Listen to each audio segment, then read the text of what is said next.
Part number 2 भूतिया हवेली। उत्तर प्रदेश के एक छोटे से गांव धनपुर के बाहरी इलाके में एक पुरानी जर्जर हवेली खड़ी थी। गांव वाले उसे भूतिया हवेली कहते थे। वर्षों से वहां कोई नहीं गया था। कहते हैं कि वहां रात को अजीब अजीब आवाज़ें आती थी, कभी किसी की रोने की, कभी किसी की हंसने की। एक दिन 4 दोस्त रवि, दीपक, माया और रेखा जो शहर से छुट्टियां बिताने गांव आए थे, उन्होंने जिद पकड़ ली कि वे इस हवेली में जाकर रात बिताएंगे। गांव वालों ने उन्हें बहुत समझाया, लेकिन युवा जोश के आगे किसी की न चली। रात के 10 बजे वे चारों टॉर्च, कैमरा और कुछ खाने पीने का सामान लेकर हवेली पहुंचे।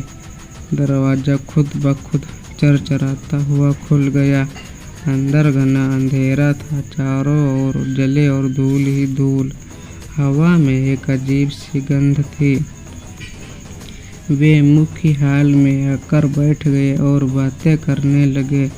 माया ने मजाक में कहा, कहीं भूत आ गया तो?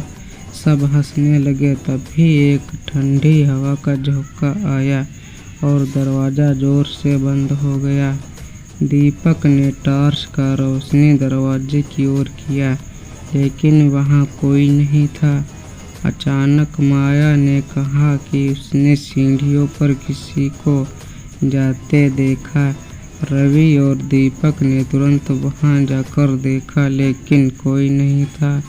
तभी रेखा चिल्लाई, माया कहाँ है? वे पलटे तो देखा कि माया गायब थी। उसके चीखने की आवाज़ ऊपर से आ रही थी। वे तीनों भागते हुए ऊपर पहुँचे और देखा कि माया एक कमरे के अंदर बंद थी। कमरे का दरवाज़ा अपने आप बंद हो गया था। रवि ने दरवाज़ा तोड़ने की कोशिश की, लेकिन जैसे ही उसने दरवाजे को छुआ, उसके हाथों में खून आने लगा। दरवाज़ा लोहे का नहीं, बल्कि किसी अजीब जीवित चीज़ से बना था जो धड़क रहा था। रेखा रोने लगी, हमें यहाँ से निकलना चाहिए।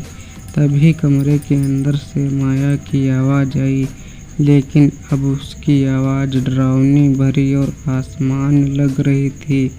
वो चिल्ला रही थी, मैं अब माया नहीं हूँ, मैं वो हूँ जिसे तुमने जगा दिया है। अब तीनों बुरी तरह डर चुके थे। दीपक ने ताबीज़ निकाला जो उसकी दादी ने उसे दिया था और कमरे के दरवाजे पर रखा। दरवाज़ा एक झटके में खुला और अंदर से तेज रोशनी निकली। माया बेहोश पड़ी थी। रवि और दीपक ने उसे उठाया और तेजी से हवेली से बाहर निकल भागे। बाहर आते ही हवेली की खिड़कियां अपने आप बंद हो गई और हवेली से भयानक चीख सुनाई दी, मानो कि कोई हार गया हो।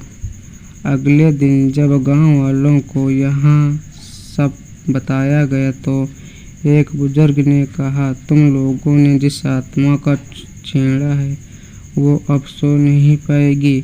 जब जब कोई फिर उस हवेली में जाएगा वो लौट कर नहीं होगा।